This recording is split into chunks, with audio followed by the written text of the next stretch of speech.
ช้าวันเปิดเทอมวันแรกภรรยาเดินเข้าไปปลุกสามีให้ลุกมาส่งลูกแล้วเห็นเขานอนนิ่งอยู่ตรงนั้น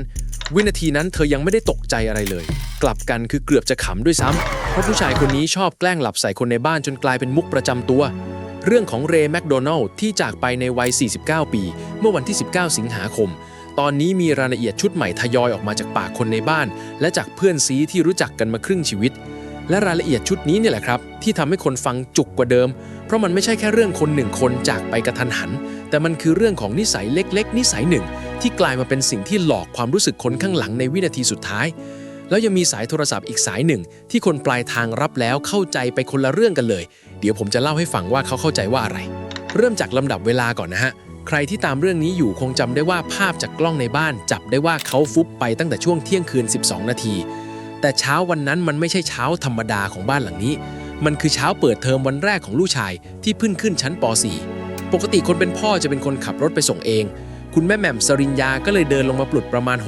6:20 ตั้งใจจะบอกแค่ว่าถึงเวลาไปส่งลูกแล้วก็มาถึงจุดที่ผมว่าหนักที่สุดของเรื่องนี้ตัวคุณแม่แหม่มเองเนี่ยให้สัมภาษณ์กับผู้สื่อข่าวไว้เองว่าตอนที่เห็นครั้งแรกเธอนึกว่าแกล้งเพราะปกติพอได้ยินเสียงเมียเดินลงมาเขาจะชอบทำเป็นหลับสนิทรอให้อีกฝ่ายเข้ามาปลุกแล้วค่อยตื่นมาหัวเราะเป็นมุกที่เล่นกันมาไม่รู้กี่รอบแล้วเธอบอกว่าไม่เช้าก็นึกว่าแกล้งอีกแต่รอบนี้ปลุกเท่าไหร่ก็ไม่ตื่นพอเข้าไปจับตัวถึงรู้ว่าร่างกายแข็งไปแล้วโอ้โหผมนั่งอ่านตรงนี้แล้วหายใจไม่ทั่วท้องอยู่พักหนึ่งเลยพอรู้ตัวปุ๊บก็โทรแจ้งศูนย์เอราวัณทันทีตรงนี้แจ้งไว้ที่ 6:40 ส่วนฝั่งอาสามูลนิธิระบุเวลารับแจ้งเหตุไว้ที่ 6:37 ห่างกัน3 นาทีและมีทั้งชื่อร่วมกตัญญูและป่อเต็กตึงปรากฏในรายงานคนละสำนักอันนี้เป็นเรื่องปกติของเหตุฉุกเฉินนะครับวิทยุมันดังพร้อมกันหลายเจ้าใครใกล้ก็วิ่งเข้าก่อนไม่ใช่ประเด็นที่ต้องไปติดใจอะไรจากนั้นราว 7:05 เจ้าหน้าที่ประจำรถพยาบาลก็ยืนยันว่าเสียชีวิตแล้วทีนี้พอยืนยันแล้วบ้านหลังนั้นก็เข้าสู่นาทีที่ยากที่สุดคือนาทีที่ต้องหยิบโทรศัพท์ขึ้นมาบอกคนอื่นสายแรกๆที่ออกจากบ้านหลังนั้นวิ่งไปหาเพื่อนซีที่ชื่อลีโอพุทธหรือพุทธิพงศ์ศรีวัฒน์นักร้องนักแสดงรุ่นยุค 90 ส่วนอีกคนที่ตามมาสมทบคือต้าเผ่าพลเทพหัสดินณอยุธยาสองคนนี้กับเรคือกวนที่รวมตัวกันทำรายการนั่งคุยและรายการเที่ยวด้วยกันมาหลายปีทางฝั่งของตัวลีโอพุทธเองเล่าเองว่าเขารู้เรื่องประมาณ 7:30 โทรศัพท์ดังขึ้นมาปลายสายคือภรรยาของเพื่อนแล้วมีแต่เสียงร้องไห้สิ่งที่เขาคิดในหัววินาทีแรกไม่ใช่เรื่องของความเป็นความตายเลยครับเขานึกว่าผัวเมียคู่นี้ทะเลาะกันแล้วโทรมาระบายเขาพูดเองเลยว่าสามีภรรยามันก็เหมือนลิ้นกับฟันกระทบกันบ้างเป็นเรื่องธรรมดาจนต้องตั้งใจฟังดีๆอีกรอบถึงจับใจความได้ว่าเพื่อนไปแล้วพอรู้ปุ๊บก็คว้ากุญแจออกจากบ้านทันทีคุณผู้ชมอาจสงสัยว่าทำไมถึงคิดไปทางนั้นได้มันมีเหตุผลของมันอยู่ตัวลีโอพุทธอธิบายไว้ชัดมากเขาบอกว่าปกติแล้วคุณแม่แหม่มไม่เคยโทรหาเขาตอนเช้าแบบนั้นถ้าเป็นสายตอนเช้ามืดเนี่ยคนโทรจะเป็นเรเองเสมอเพราะเรเป็นคนตื่นเช้ามากตี 3 ตี 4ก็ลุกแล้วเพราะฉะนั้นในสมองของเพื่อนมันมีสมการอยู่ในหัวว่าสายเช้าเท่ากับเรส่วนสายจากภรรยาบวกเสียงร้องไห้ก็ต้องเป็นเรื่องในบ้านแน่ๆมันไม่มีช่องให้คิดถึงความตายเลยเพราะเพื่อนคนนี้แข็งแรงกว่าใครในกวนอีกส่วนตัวต้าพอรู้ข่าวก็เก็บของออกจากบ้านไปหาครอบครัวเพื่อนทันทีเหมือนกันคำพูดของต้าวันนั้นสั้นมากแต่ผมว่ามันหนักที่สุดในบรรดาคำไว้อะไรทั้งหมดเขาพูดประมาณว่าดีได้นอนบ้างปกติไม่ได้นอนแล้วก็ต่อว่ามันเหนื่อยมานานแล้วเรมันก็เหนื่อยบทบาทของ2 คนนี้ในวันนั้นพูดง่ายๆก็คือเขาไม่ได้มาในฐานะดาราที่มาให้สัมภาษณ์แต่มาในฐานะคนที่ต้องยืนอยู่หน้าบ้านแทนครอบครัวที่ยังพูดอะไรไม่ออกเป็นคนรับหน้าสื่อเป็นคนยืนยันว่าเพื่อนไม่มีโรคประจำตัวสุขภาพปกติทุกอย่างและเป็นคนพยุงบ้านหลังนั้นในวันที่เจ้าของบ้านจากไปกระทันหันกลับมาที่เรื่องมุกแกล้งหลับอีกทีนะครับเพราะผมว่าอันนี้คุณผู้ชมควรเข้าใจกลไกของมันสักหน่อยคือมันเป็นเรื่องของสมองคนเราโดยตรงเวลาเราเห็นภาพอะไรสักอย่างสมองมันจะไม่ได้อ่านภาพนั้นสดๆตั้งแต่ศูนย์แต่มันจะไปหยิบแบบแผนเดิมที่เคยเจอบ่อยที่สุดขึ้นมาทาบก่อนบ้านหลังนี้เห็นภาพพอบ้านฟุบหลับแล้วแกล้งไม่ตื่นมาเป็น100 ครั้งสมองมันเลยตอบทันทีว่าอ๋ออันนี้รู้แล้วมุกเดิมสิ่งที่ตามมาคือความรู้สึกในวินาทีแรกมันไม่ใช่ความกลัวแต่เป็นความเอ็นดูเป็นอารมณ์จะหัวเราะกว่าสมองจะยอมทิ้งแบบแผนเดิมแล้วรับความจริงเข้าไปมันต้องรอหลักฐานที่แรงพอซึ่งในเคสนี้คือสัมผัสตอนที่มือไปแตะตัวแล้วรู้ว่าไม่ใช่แล้วเห็นความโหดร้ายของมันไหมฮะนิสัยที่เจ้าตัวสร้างขึ้นมาเพื่อให้คนที่บ้านหัวเราะ กลายเป็นสิ่งที่ทำให้คนที่บ้านรู้ความจริงช้าไปอีกหลายวินาที และเป็นหลายวินาทีที่คนข้างหลังจะจำไปตลอดชีวิตว่าตอนนั้นตัวเองยังยิ้มอยู่เลย มีอีกมุมที่ผมอยากให้ฟังไว้ด้วย นักจิตวิทยาเรื่องความสูญเสียเขาอธิบายว่าการตายกระทันหันแบบไม่มีสัญญาณล่วงหน้าเนี่ยมันทำร้ายคนข้างหลังมากกว่าการตายที่รู้ตัวมาก่อนมากเพราะสมองมันไม่มีเวลาเตรียมตัวเลยแม้แต่นาทีเดียวและคนที่เจอศพคนแรกในบ้านมักจะติดอยู่กับภาพวินาทีนั้นซ้ำๆแต่อีกนานยิ่งวินาทีนั้นมีความรู้สึกผิดปนอยู่ด้วยเช่นทำไมฉันถึงยิ้มทำไมฉันไม่รีบยิ่งหนักเข้าไปอีกอันนี้เป็นเรื่องที่คนรอบตัวครอบครัวเขาควรรู้ไว้ครับว่าคนที่ต้องดูแลต่อจากนี้ไม่ได้มีแค่ลูกแต่มีคนที่เดินเข้าไปเจอด้วยทีนี้มาถึงเรื่องที่ผมว่าเป็นของขวัญชิ้นเดียวที่เหลืออยู่ของบ้านหลังนี้ก่อนหน้าเกิดเหตุผู้ชายคนนี้ที่ทั้งชีวิตอยู่บนถนนขับตุกๆข้ามประเทศนั่งรถไฟจากกรุงเทพไปถึงอังกฤษควบเวสป้าเที่ยวกรุงโรมกับกวนเพื่อน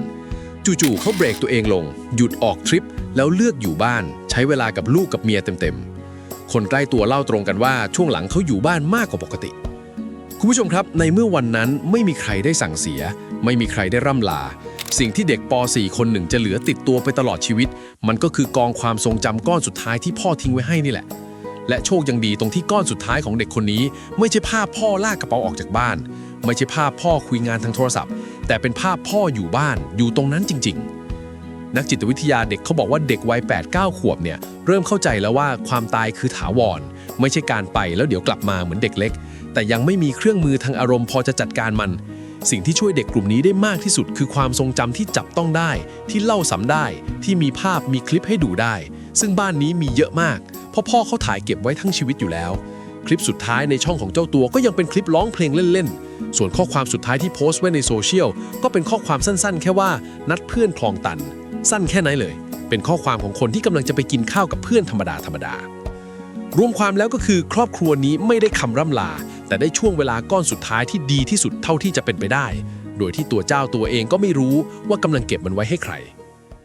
มาถึงเรื่องที่ผมอยากให้คุณผู้ชมเก็บกลับบ้านไปจริงๆทั้งลีโอพุทธและต้าพูดตรงกันเป๊ะว่าเพื่อนคนนี้ไม่มีโรคประจำตัวสุขภาพดูปกติทุกอย่างสิ่งเดียวที่พอเดาได้คือพักผ่อนน้อยเพราะพอมีวันว่างเมื่อไหร่ก็เดินทางแล้วก็ทำงานหนักเกินตัวแป๊บหนึ่งก็ได้งีบหนึ่งทั้งหมดนี้เป็นแค่ข้อสันนิษฐานของคนใกล้ตัวนะฮะผลชันสูตรทางการยังไม่ออกยังฟันธงสาเหตุไม่ได้แต่ข้อสังเกตของเพื่อนชุดนี้เนี่ยมันชี้ไปที่ปัญหาใหญ่มากของคนวัยทำงานบ้านเราองค์การอนามัยโลกกับองค์การแรงงานระหว่างประเทศเคยทำวิจัยร่วมกันแล้วออกมาบอกว่าคนที่ทำงานตั้งแต่55ชั่วโมงต่อสัปดาห์ขึ้นไปเทียบกับคนที่ทำสัปดาห์ละ 35-40 ชั่วโมงจะมีความเสี่ยงตายจากโรคหัวใจขาดเลือดเพิ่มขึ้นราว 17% และเสี่ยงเป็นโรคหลอดเลือดสมองเพิ่มขึ้นถึง 35%ปีที่เขาเก็บข้อมูลมีคนทั่วโลกตายจากสาเหตุที่โยงกับการทำงานยาวเกินไปนี้ราว 745,000 คน 700,000 กว่าคนนะครับ700,000 กว่าและในจำนวนนั้นเป็นผู้ชายเกือบ3ใน4 55ชั่วโมงต่อสัปดาห์เนี่ยถ้าคิดง่ายๆก็คือทำวันละ11ชั่วโมง5วันแค่นั้นเองคุณผู้ชมลองนับของตัวเองดูสิฮะหลายคนเกินไปนานแล้วโดยไม่รู้ตัวอีกตัวเลขที่น่าคิดคือผลสำรวจเรื่องการนอนระดับโลกเคยจัดอันดับไว้ว่าคนไทยนอนเฉลี่ยราว6ชั่วโมง40นาทีต่อคืนติดกลุ่มชาติที่นอนน้อยที่สุดในโลกทั้งที่เกณฑ์ที่กลุ่มอนามัยแนะนำสำหรับผู้ใหญ่คือ 7-8 ชั่วโมงขาดคืนละชั่วโมงฟังดูนิดเดียวแต่พอสะสมเป็นปีเป็น10ปีร่างกายมันคิดดอกเบี้ยเก่งแล้วความเข้าใจผิดที่อันตรายที่สุดก็คือเรื่องนี้ครับคนไทยจำนวนมากยังเชื่อว่าถ้าหุ่นดีไม่อ้วนยกของหนักไหวเดินป่าได้ขี่มอเตอร์ไซค์ข้ามประเทศได้แปลว่าข้างในปลอดภัยซึ่งมันคนละเรื่องกันเลยความฟิตที่เราเห็นจากข้างนอกมันวัดกล้ามเนื้อกับปอดมันไม่ได้วัดผนังหลอดเลือดไม่ได้วัดระบบไฟฟ้าในหัวและไม่ได้วัดยีนที่ติดตัวมาตั้งแต่เกิดหมอโรคหัวใจเขาย้ำกันมานานแล้วว่าคนไข้กลุ่มที่น่าห่วงที่สุดไม่ใช่คนที่รู้ตัวว่าป่วยแต่คือคนที่มั่นใจว่าตัวเองไม่ป่วยเพราะกลุ่มนี้จะไม่ไปตรวจไม่ยอมพักและมองข้ามอาการเตือนเล็กๆว่าเป็นแค่เพลียตัวลีโอพกเองก็พูดเรื่องนี้ไว้ตรงๆเขาบอกทำนองว่าต่อให้มีโรคเพื่อนคนนี้ก็คงไม่บอกใครแล้วบางทีคนเราอาจมีโรคอยู่แต่ตัวเองไม่รู้อายุน้อยๆความดันสูงไขมันสูงก็มีเยอะแยะพอไม่ตรวจกว่าจะรู้ก็อาจสายไปแล้วคนกลุ่มสายลุยบ้านเราเนี่ยเสี่ยงเป็นพิเศษเพราะวิถีมันคือหมดแรงแล้วค่อยพักง่วงแล้วค่อยนอนเจ็บแล้วค่อยหาและมีค่านิยมว่าอึดคือเท่ใครบ่นว่าเหนื่อยคือไม่สู้พอเป็นแบบนี้ร่างกายมันส่งใบแจ้งหนี้มาหลายรอบแล้วแต่เจ้าตัวเซ็นรับแล้วโยนทิ้งทุกครั้งสรุปง่ายๆที่ผมอยากฝากคือความเหนื่อยสะสมมันไม่ได้ฆ่าใครในวันที่เหนื่อยมันรอไปฆ่าในคืนที่คนคนนั้นกำลังนอนหลับสบายที่สุด ส่วนความคืบหน้าฝั่งพิธีการครอบครัวแจ้งไว้ว่าพิธีสวดพระอภิธรรมจะจัดที่วัดยางพระอารามหลวงย่านอ่อนนุชโดยรายละเอียดกำหนดการทั้งหมดจะแจ้งผ่านเพจของช่องที่เจ้าตัวทำไว้อีกครั้งส่วนผลชันสูตรจากสถาบันนิติเวชยังไม่ประกาศออกมาคืนนี้ก่อนคุณผู้ชมจะเข้านอนลองมองไปที่คนในบ้านที่ชอบพูดว่าเดี๋ยวค่อยพักคนที่กลับดึกที่สุดตื่นเช้าที่สุดและไม่เคยบ่นว่าเหนื่อยให้ใครฟังสักคำคนแบบนั้นแหละที่ควรถูกลากไปตรวจหัวใจก่อนใครในบ้านเพราะเช้าวันที่เขาไม่ตื่นจะไม่มีใครในบ้านทันตั้งตัวเลยสักคนเหมือนที่บ้านหลังนี้เจอมาแล้ว